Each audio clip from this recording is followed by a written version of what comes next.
하루 강아지는 범을 무서울 줄 몰라 합니다. 용감해서가 아니라 몰라서 그렇습니다. 세상 사람들은 하나님을 무서워하지 않습니다. 똑똑해서가 아닙니다. 몰라서 그렇습니다. 일본의 전설적인 검객이라고 일컫는 미야모토 무사시는 공식적인 대전만 19번을 했어요. 19번을 칼싸움을 대표로 벌였는데 다 이겼어요. 이게 어려운 것이 종이 한 장 차이입니다. 실력이. 막상 막 가니까 덤벼드는 것이거든요. 근데 미야모토 무사시는 칼날에 쓰러져 죽지 않았어요. 그는 유명한 말을 남겼는데 나는 어린아이 앞에서도 떤다 그랬어요. 겁이 많아서 그랬을까? 그게 아닙니다. 영리해서 그렇습니다. 언제 칼이 들어올지 몰라. 어린아이라고 방심하면 어린아이의 칼날에 내가 죽을 수 있다. 그렇게 두렵게 인생을 살았기 때문에 역설적으로 장수했어요. 검객치고는. 우리는 지금 지난주에 이어서 여호와를 경외하지 않는 것, 즉 하나님을 두려워하지 않는 인생이 얼마나 어리석고 무모하며 위험한 인생인지를 묵상하고 있습니다. 반대로 하나님을 경외하는 인생이 얼마나 지혜로우며 얼마나 안전하며 얼마나 복된 인생인지를 우리가 알아야 하겠습니다. 오늘 본문의 말씀은 두려워하지 말아야 할 대상을 두려워하고 정작 두려워할 자를 두려워하지 않는 어리석은 인생에 대하여 경고하는 내용입니다. 자, 10장 28절 보시죠. 다 같이 시작. 영혼은 능히 죽이지 못하는 자들을 두려워하지 말고 오직 몸과 영혼을 능히 지옥에 두려워하라. 현실은 그렇지 않아요. 세상 사람은 말할 것도 없고 또 세상 사람들은 이해가 돼요.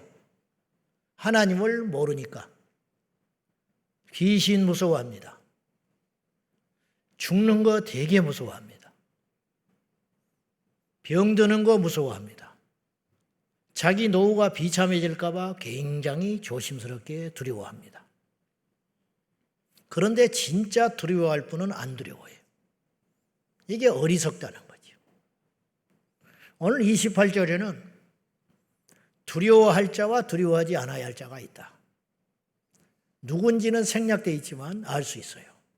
우리의 목숨을 해하는 자를 두려워하지 말아라.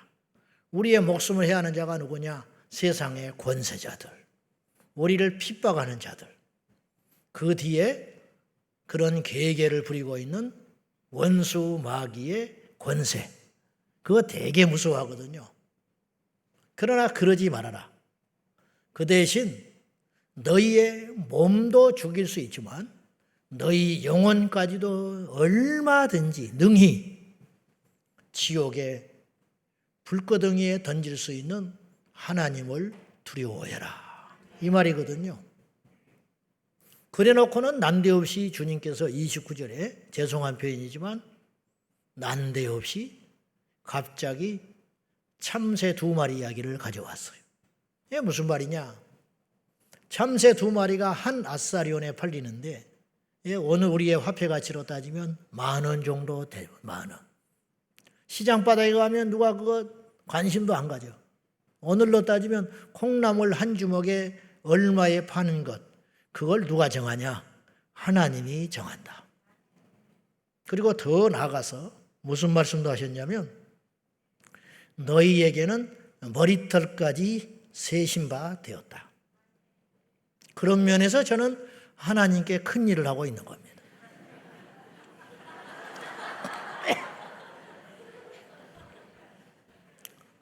깝깝해요. 하나님이 2배로 힘을 써야 돼. 저보다. 자, 난데없잖아요. 하나님이 지옥에 멸하신다니 얼마나 무서운 분이에요. 근데 우리의 머리털까지 세신 하나님이다. 참새 2마리가 10,000원에 팔리는 그런 사사로운 일까지. 그거 10,000원에 팔리면 어떻고 20,000원에 팔리면 어때? 머리털 그거 10,000개면 뭐하고 100,000개면 뭐해? 없는 사람도 있는데. 근데 왜 그런 것까지 관여를 하시나? 아이고 시시하시네. 그렇게 생각할 일이 아니라는 거예요. 그렇기 때문에 무섭다 이 말이에요. 주님이 말씀하시는 것은 어디를 피하겠냐? 뭘 속이겠냐? 그 말 아니요. 너희들이 뭘 할 수 있겠냐? 네 손으로 참새 잡아다가 파는 것 같이, 네 재주로 참새 잡은 것 같지? 절대 그렇지 않다. 그것도 하나님이 하신다. 그런데 하나님이 이렇게 모든 걸 꿰뚫고 있는 전지전능, 무소부재하신 하나님이신데 더 놀라운 것은 아는 척을 안 하고 계시다는 거예요. 당신을 철저히 믿음의 사람들에게만 계시해 주시고 자연의 눈으로는 보이지 않도록 이 세상 속에 존재하시지만 숨으신 하나님, 일하고 계시지만 손이 안 보이시는 하나님, 이렇게 할 수 있는 분은 우리 하나님밖에 없어요. 그러니 얼마나 무서워요. 얼마나 소름 끼치게 무섭냐 이 말이에요. 근데 이 하나님을 안 보인다고, 일이 안 나타난다고 무시하는 존재들이 있다. 지난주에 이렇게 말씀을 제가 드렸어요. 만고의 법칙이 있는데 사람은 믿는 대상, 믿는 존재를 두려워하게 되어 있다. 제가요, 차별금지법을 막자고 소리를 내고 있잖아요. 왜 그런지 알아요? 그것이 될 것 같은 믿음이 있는 거예요. 이대로 가다가는 우리나라가 차별금지법이 제정될 것 같은 조바심이 있는 거예요. 그러면 되면 어때? 우리나라 똑바로 하면 되지. 동성애 안 하면 되고 그렇지. 그렇지 않아요. 이게 세상의 모든 영역에 정치, 경제, 교육, 종교, 신앙, 가정 모든 영역을 송두리째 잡아먹는 괴물법입니다. 그것이 나는 믿어지는 거야. 그러니까 막자. 이대로 난민들 무차별로 받아들이고 우리나라 국민 역차별하여 이슬람 무슬림들을 노동력 부족하다고 5.1달러가 탐이 나가지고 무차별로 받아들이면 이대로 가면 몇십 년 안에 우리나라도 프랑스, 독일, 영국처럼 무시무시한 무슬림 폭력 국가가 될까 봐 나는 그것이 믿어져요. 그렇게 될 것 같아. 그래서 나는 그걸 지금 막자고 소리 내고 있는 거예요. 안 내는 사람은 뭐냐? 믿음이 있냐 없냐의 문제가 아니라 똑똑하냐 안 똑똑하냐가 아니라 그것을 소리를 내지 않는 사람들은 그런 세상이 올 걸 안 믿는 거예요. 즉 믿으면 두려움이 생기는 거예요. 우리가 하나님을 믿는다 하는 사람들이 하나님을 경시하고 무시하고 산다는 것은 입으로만 주여 주여 하고 있는 거예요. 사실은 심장으로는 안 믿고 있는 거예요. 온몸으로는 안 믿고 있는 거예요. 그래서 하나님을 경시하고 사는 것입니다. 이게 원칙이다 그랬어요. 모든 죄의 근본에는 뭐가 있느냐? 하나님을 두려워하지 않는 것이 있는 거예요. 예를 하나 드려요. 성경에는 창세기부터 계시록까지 그런 이야기로 가득 차 있고요. 오늘날 교회 안팎에서 일어나는 모든 죄의 그 뿌리를 더듬어서 깊이 들어가 보면 돈 문제도 아니고 음란 문제도 아니고 거짓말도 아니에요. 그 속에 들어가면 하나가 버티고 있는데 하나님을 무시한 거야. 그것 때문에 죄가 일어나는 거예요. 여러분 이거지요. 동생이 형한테 까불지 못하는 이유는 형이 똑똑해서가 아니에요. 형이 나보다 힘이 세서도 아니야. 어느 때는 둘째가 힘이 더 셀 수도 있어. 근데 뭐 때문에 그러냐? 아버지 무서워서. 아버지가 너 한 번만 더 형한테 덤벼들면 너는 나한테 혼난다고 그랬거든. 그래서 아버지 무서워서 형한테 숙여지고 사는 거죠. 자, 이 세상이 납득이 돼서 우리가 가만히 있는 게 아니에요. 이 세상에 일어나는 모든 일들이 이해가 되어서 주님 그러고 있는 게 아니에요. 이해 안 되고 납득이 안 되고 받아들이기 힘들지만 의인이 고통을 받고 약한 자가 학대를 받고 악인이 득세하는 것 같지만 우리는 무엇을 믿느냐? 하나님의 심판을 믿고 있는 거예요. 하나님이 다 아신다. 하나님이 다 뜻이 있다. 결코 오래가지 못할 거다. 이걸 우리가 믿기 때문에 가만히 있는 거예요. 바보라서가 아니라. 가인이 자신의 제사가 하나님께 거절당했어요. 거절하신 이유는 회개하라고 거절하신 거예요, 하나님이. 그런데 가인은 그 아버지의 뜻을 몰랐어요. 그래서 인간적으로 생각합니다. 뭐냐? 그 화살을 자신에게 돌려야 되거든. 내가 부족했구나. 내가 뭔가 분명히 큰 잘못을 했구나. 그리고 회개하고 다시 정결하게 된 다음에 제사를 드려야 마땅한데 가인은 그런 수준이 못 됐어요. 그래서 화살을 제사를 받아준 자기 동생에게 돌립니다. 그래서 아벨을 향하여 질투하고 시기하고 인간으로서는 품을 수 없는 마음을 가져요. 그게 뭐냐? 죽여버리려고 그래요. 하나님이 그걸 알았어. 머리털까지 세신 하나님이 왜 그걸 모르겠어? 그래서 하나님이 경고합니다. 제2의 소원은 너에게 있다. 너 동생 죽이고 싶지? 때려 죽이고 싶지? 계획 다 세워놨지? 계획 세웠거든요. 우발적 범죄가 아니라고 그랬어요, 제가. 하루는 밭에 가서 때려 주겠다고 그랬어. 그런데 네가 그렇게 동생을 죽이고 싶은 마음이 가득한데 너는 죄를 다스려라. 근데 가인은 하나님의 명령을 무시했어요. 하나님을 두려워하지 않았어. 그런 마음이 들었다가도 하나님이 그렇게 말씀하시는구나. 내가 정말 때려 죽이고 싶은데 억울한데 내가 하나님 무서워서 참을란다. 그랬으면 가인이 살게 된 거예요. 사실은 가인이 죽었어요. 아벨이 죽은 게 아니야. 아벨은 히브리서 11장에 그의 믿음으로써 오히려 말하느니라. 지금도 살아있어. 아벨의 믿음은 지금도 살아있어. 그러나 가인은 하나님께 후에 용서 안 받고 표를 받아서 살아남았으나 가인의 인생은 사망으로 가득 찬 죽은 인생이 되고 말았다. 그 이유가 어디에 있느냐? 살인죄도 죄지만 그보다 더 근본적인 죄가 있는데 하나님을 경멸했다 이 말이에요. 하나님을 무시했다. 아담은 왜 선악과를 범했을까요? 그 선악과가 너무 탐스러워서 어리석어서 아니죠. 하나님을 무시한 겁니다. 먹으면 죽으리라.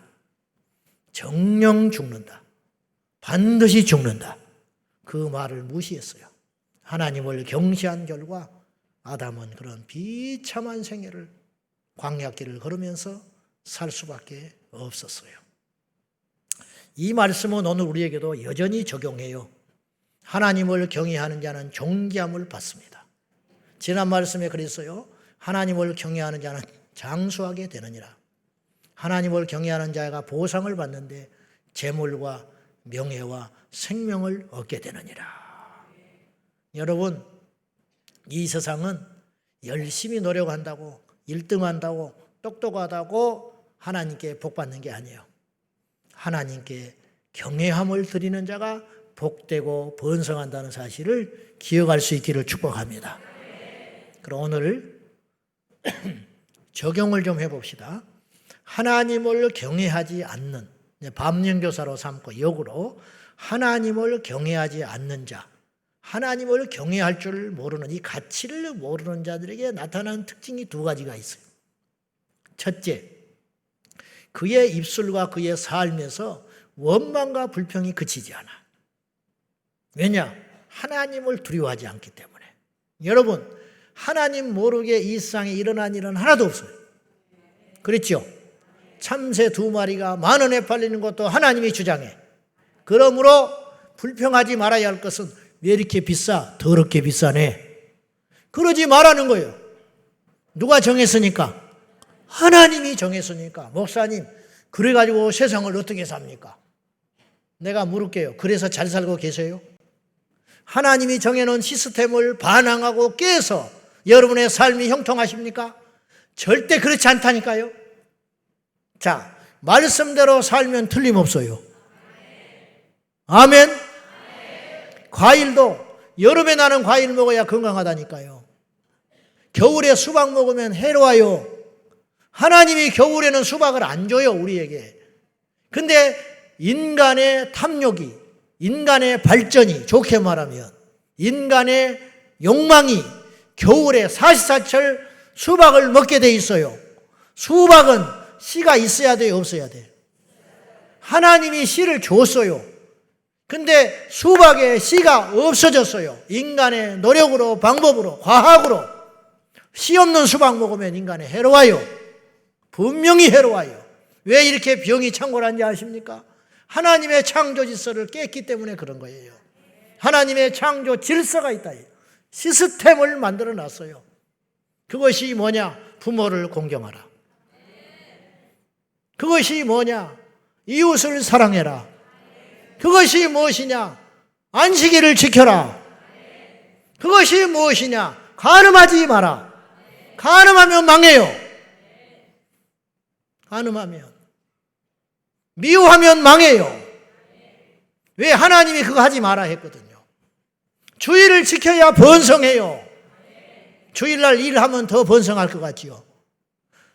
공산주의, 사회주의 국가에서 이 시스템을 깨려고 열흘에 한 번씩 일을 해서 열흘에 한 번씩. 그러면 한 달에 하루 더 일하게 되는 거거든요. 그렇잖아요. 그러면 생산력이 늘어나야 돼요. 안 됐어요. 5일에 한 번씩 쉬게 했어. 그거라도 안 됐어. 하나님이 만들어 놓은 메커니즘이 있다니까요. 6일 일하고 하루 쉬게 만들어 놨어요. 그걸 깨면 안 된다는 거예요. 하나님이 우리를 우리보다 더 잘 아시거든요. 그러니 원망과 불평한다는 것은 결국은 겉으로는 환경에 대한 불평이요, 사람에 대한 원망 같지만 하나님에 대한 못마땅함.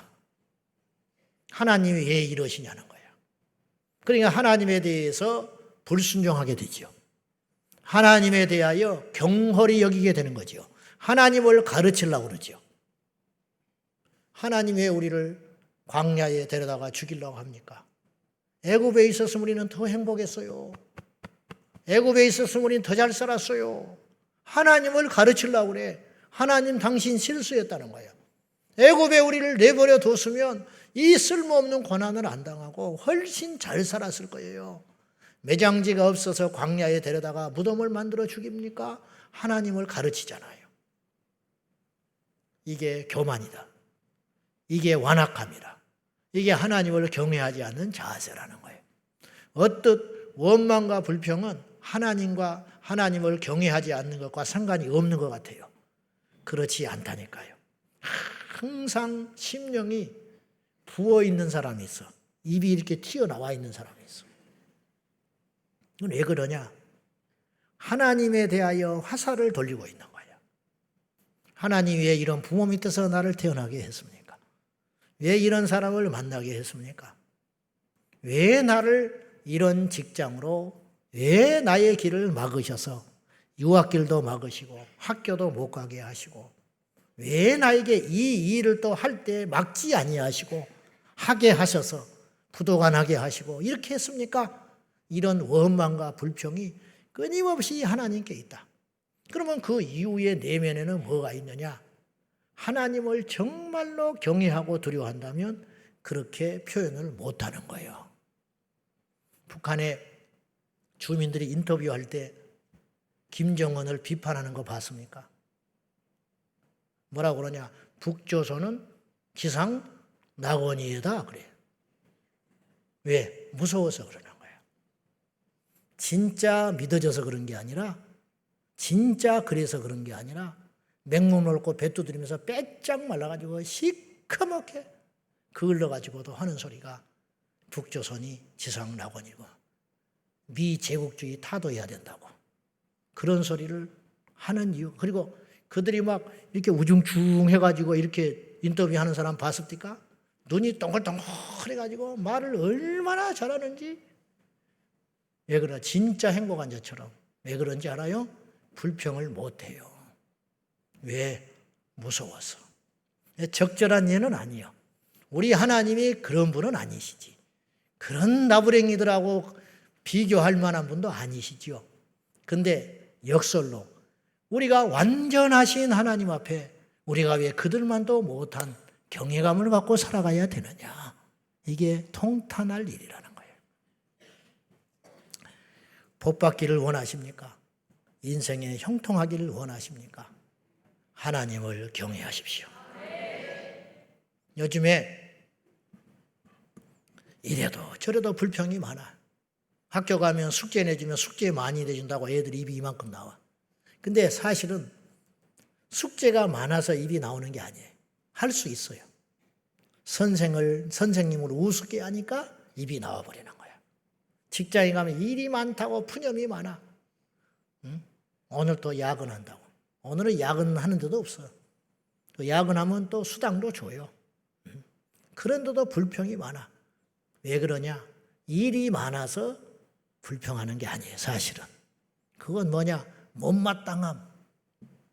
회사를 경히 여기는 거예요. 여러분, 형통의 비결을 가르쳐 줄까요? 내가 가르쳐 줄게.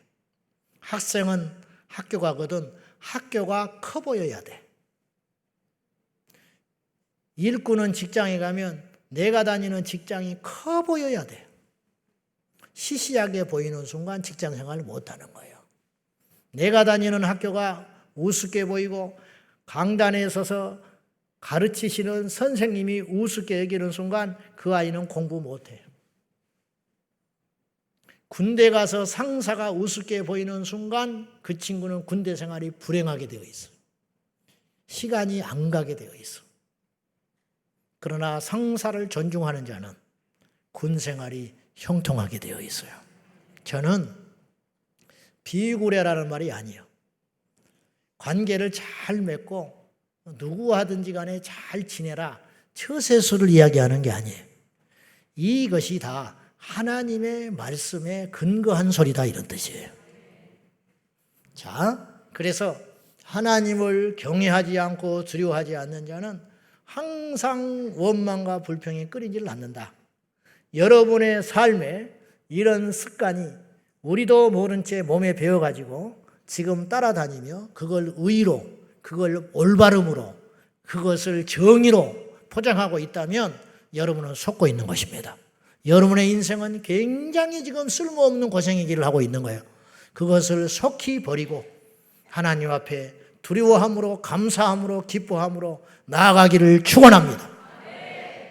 두 번째로 하나님을 경외하지 않는 자들에게 나타나는 특징은 역설적으로 하나님을 경외하지 않기 때문에 사람들을 두려워하기 시작하고 인생의 용기와 기계와 힘이 사라지게 되어요. 자, 세상적 두려움은 제가 이렇게 교회에서 또 신앙 안에서 참 그걸 자주 느끼는데 세상적 두려움은요, 예를 들어서 사람을 두려워한다든지 환경을 두려워하잖아요. 그럼 움츠러들어요. 기가 확 꺾여버린다고. 그런데 하나님을 경외하고 두려워하는 자 있잖아요. 그 사람은 힘이 있어요. 제가 뭐라고 표현을 할지는 모르겠는데 여러분이 하나님의 말씀을 충실히 순종하는 자는 결코 주눅들어 있지 않아요.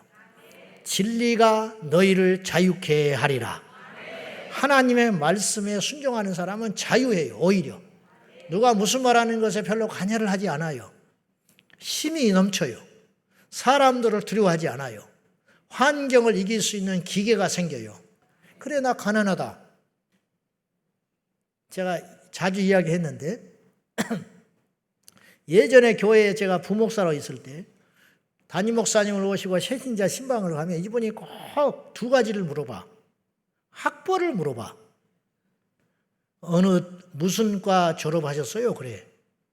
그럼 내가 옆에서 섬뜩해요. 나는 뭐 물어봐 지금. 그분은 그러면 저 고졸입니다. 그래. 아무렇지도 않아. 그러세요? 그리고 고졸 써.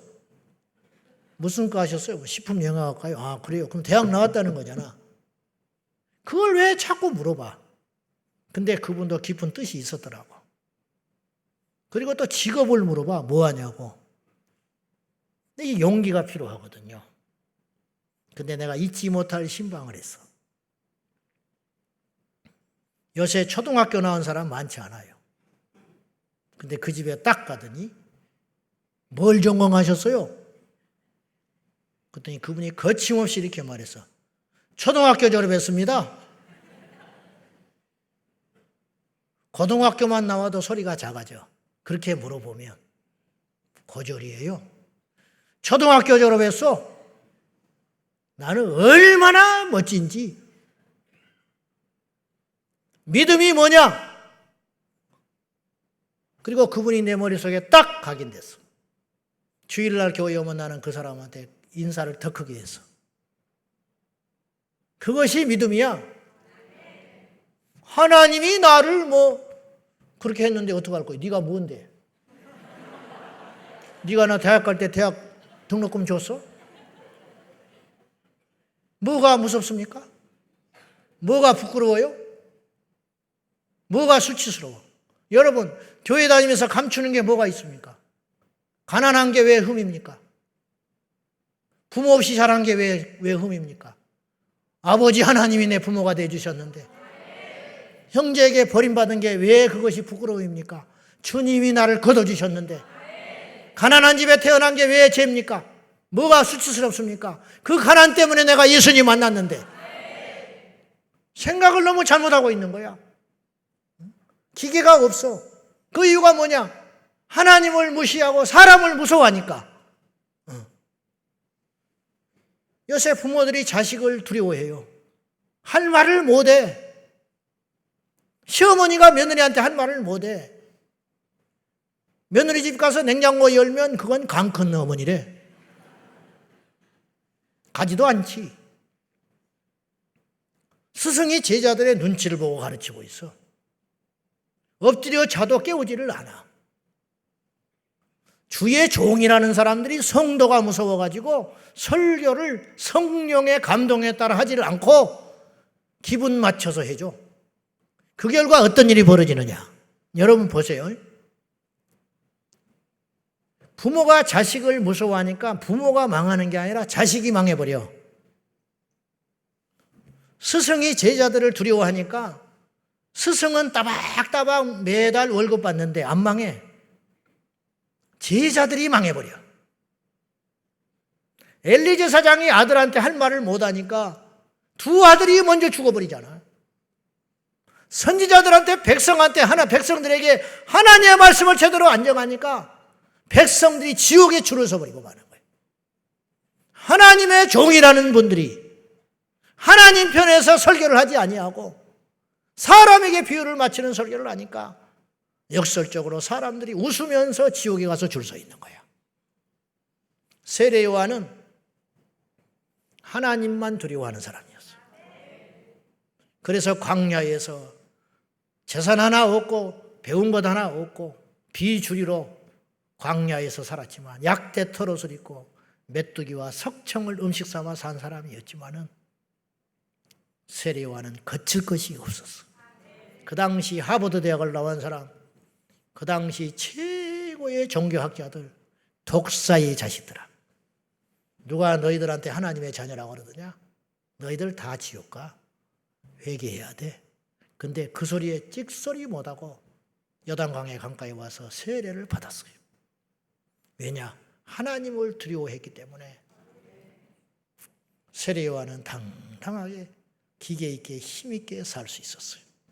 여러분 안에 어둠이 오고 우울증이 오고 삶이 무기력하고 침체에 빠지는 이유가 어디가 있느냐? 어느 날부터 하나님을 두려워하지 않고 사람들과 환경과 평판을 무서워하기 시작하고 있는 거예요. 한마디 툭 하면 이불 둘러쓰고 누워 있어야 돼. 교회 갔다가 무슨 말 한마디 들으면 그 다음 주에 교회를 못 와. 얼어붙어가지고. 그래가지고 어떻게 믿음으로 세상을 이길 수가 있겠냐고. 폴 오셔 목사님은 이 시대에 몇 안 되는 정말로 하나님의 손에 붙들리는 참 종인데, 저는 이 시대의 세례 요한이라고 생각하는데, 폴 오셔 목사님이 이런 재미난 이야기를 했어요. 여러분이 잘 알아듣겠죠? 자, 들어보세요. 만약에 남자만 잡아먹는 사자가 있다면 이 사자는 남자만 잡아먹어. 남자만 잡아먹는 사자가 있어서 이 사자를 미 대륙에 풀어놓는다면 그 사자들은 굶어 죽어버릴 것이다. 그랬어. 왜? 미국 대륙에는 남자가 없다. 그 말이야. 먹잇감이 없어서 죽는데. 그러면서 이어서 이렇게 말하셨어요. 나는 아프리카, 중동, 아시아 여러 국가에 가서 14살, 15살, 16살의 남자들을 보고 있다. 그러나 미국에서는 35살의 소년들을 보고 있다. 그렇게 말했어. 기계가 없어져 버렸다는 거예요. 이런 말 자체도 뭐 남녀 차별이라고 하는 세상이 올 수도 있으니까 조심스럽지만은 조심할 것도 없어. 그게 사실인데. 남자는 남자고 여자는 여자지. 안 그래? 집에 못 박아 여자들이? 못을 어떻게 받아? 남자가 박아줘야지. 그렇잖아요? 박아? 많이 박아?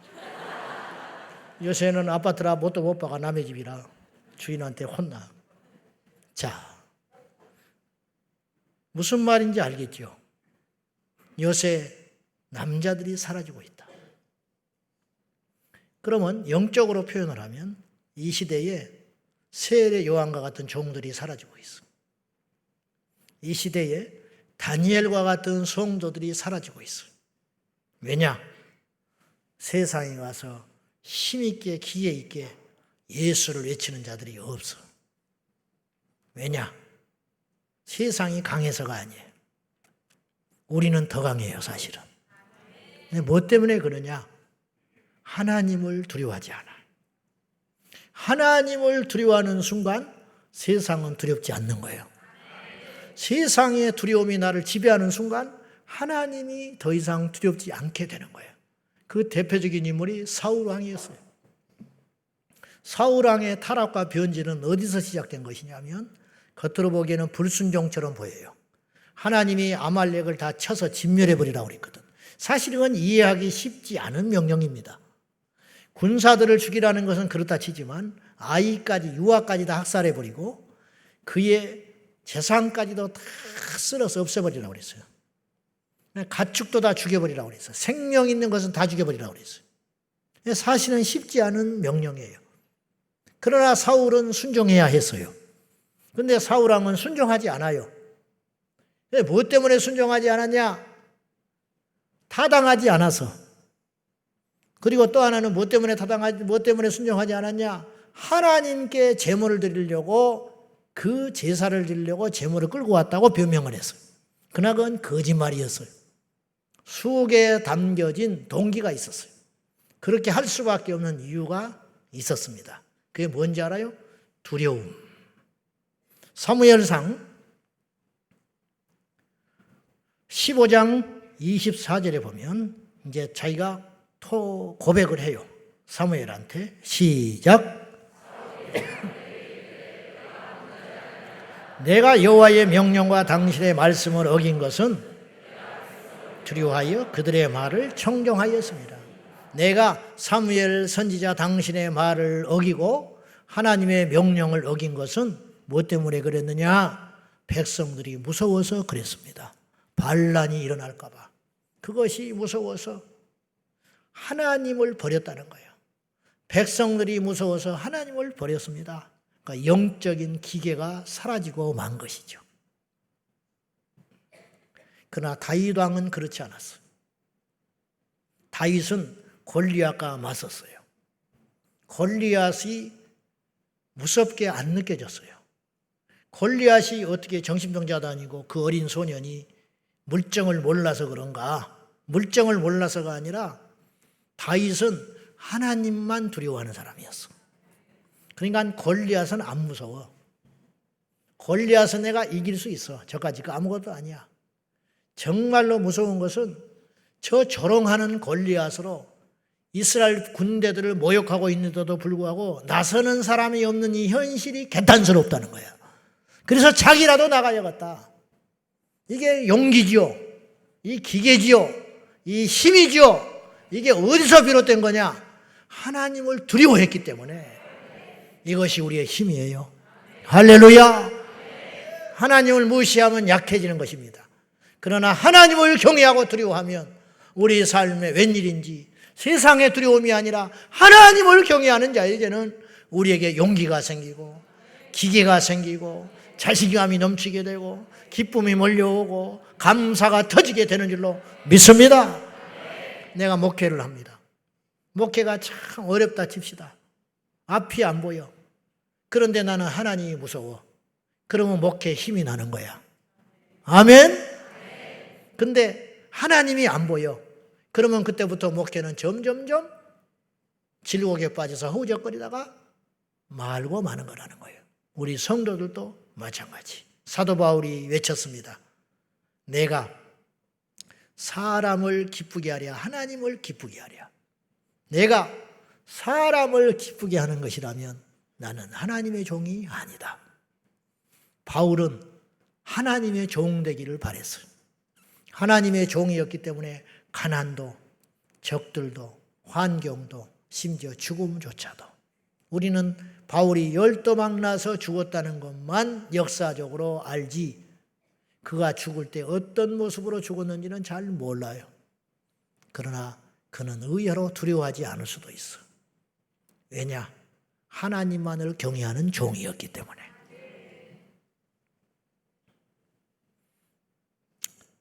오늘 이 시대를 보십시오. 오늘날 교회 안에 무질서와 또한 두려워할 하나님은 두려워하지 않으면서 세상을 두려워하는 영적인 오합지졸로 가득 차 있는 이 땅의 교회를 보게 됩니다. 그로 인하여 역사가 안 일어납니다. 기적이 안 일어납니다. 하나님을 경외해야 기적이 일어나지. 하나님을 신뢰하고 하나님께 전부를 걸어버려야 하나님이 우리를 책임져 주실 거 아니요. 근데 그렇지를 못해. 하나님과 세상에 양다리를 걸치고 양쪽에 보험을 들고 사니 이것도 아니고 저것도 아니게 되는 거예요. 제가 메일이나 전화로 교회로 상담을 받는 것 중에 제일 많이 받는 곤욕스러운 상담이 두 가지예요. 첫째, 지방인데 교회를 소개시켜 주십시오. 심지어는 외국에 있는 분이 교회를 소개시켜 주라. 난 그 나라 가본 적도 없어. 근데 내가 어떻게 교회를 소개해줘? 다 거기 있는 사람도 못 정하는 교회를 내가 어떻게 정해줘? 지방인데 교회를 소개시켜 주세요. 그러면 제가 잘 모릅니다. 그래. 안다고 소개해 줄 수도 없어. 동문이 많지요. 그러니까 동기가 많다고 가라고 할 수가 없어. 그건 다른 문제거든. 영적인 것은.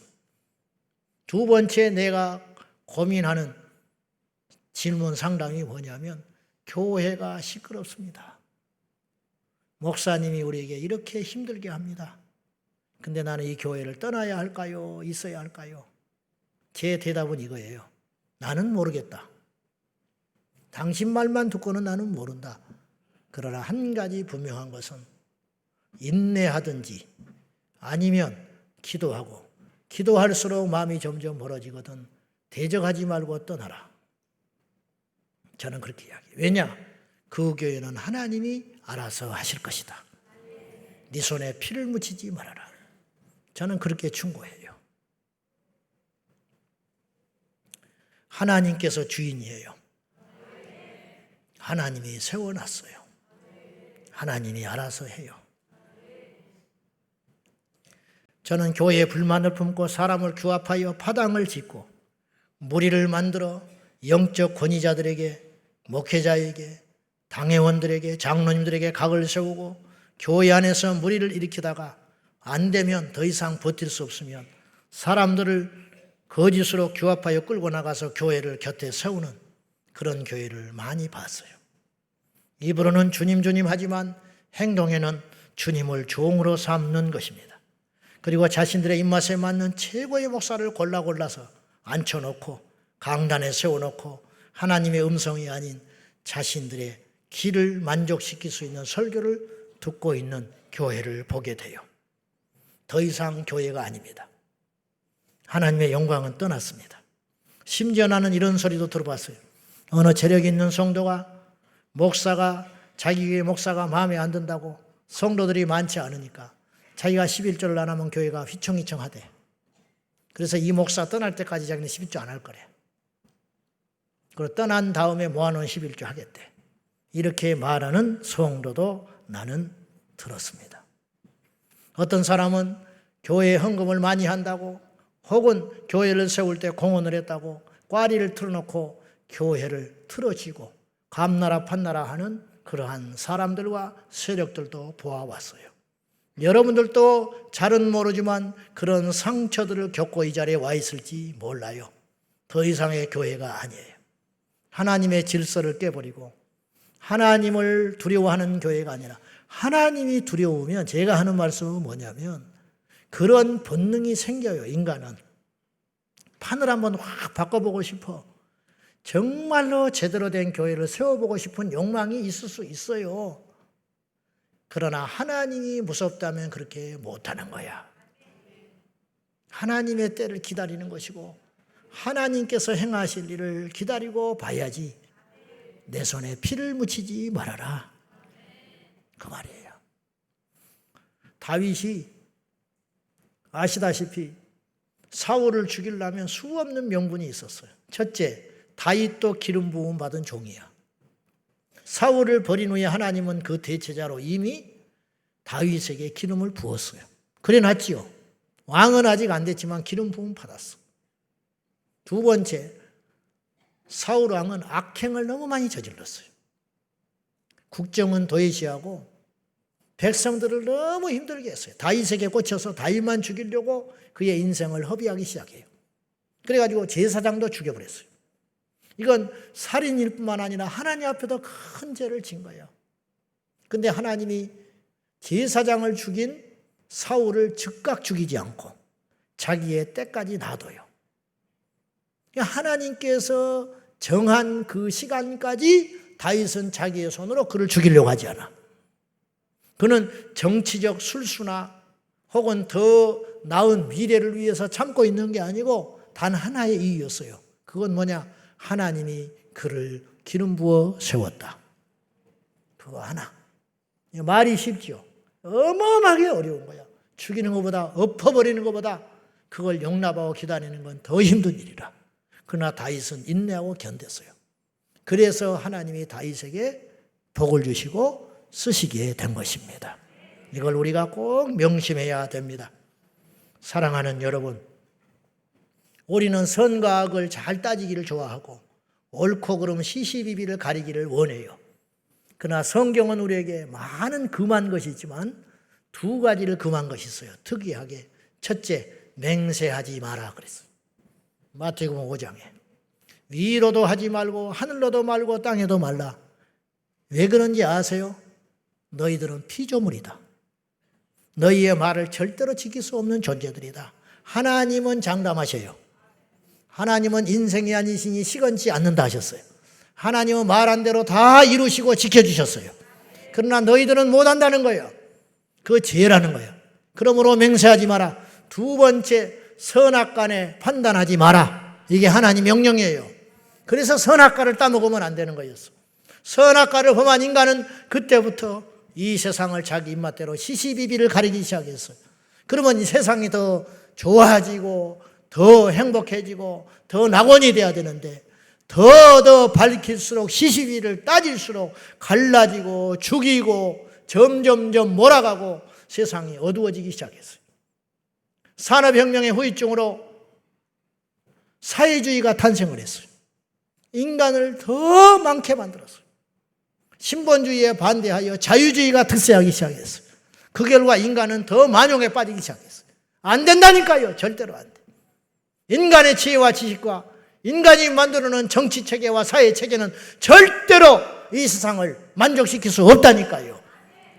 그러므로 우리는 무식해서 하나님이 세운 질서와 원리에 따라서 고개 숙이고 순종하고 따라가는 것이 아니라 정말로 하나님을 신뢰하기 때문에, 하나님의 살아계심 우리가 온전히 믿기 때문에 그 구조 속에 살아가는 지혜가 저와 여러분에게 있기를 예수님의 이름으로 축원합니다.